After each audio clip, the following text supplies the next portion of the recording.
Hello everyone, आज हम जा रहे हैं स्वामीनारायण अक्षरधाम मंदिर।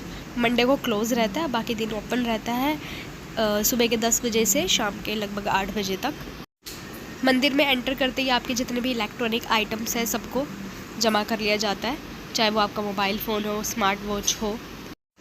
उसके बाद मंदिर की कोई टिकट नहीं है, आप स्वामीनारायण जी के दर्शन कर सकते हो।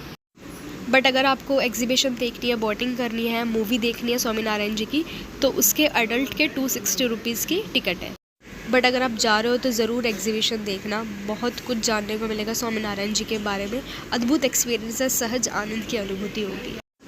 अंदर ही अभिषेक मंदिर भी है स्वामीनारायण जी का, आप अभिषेक भी कर सकते हैं। उसके बाद अंदर ही फूड कोर्ट भी है, वहाँ पे आप खाना भी खा सकते हैं विदाउट अनियन गार्लिक। बहुत अच्छा खाना है।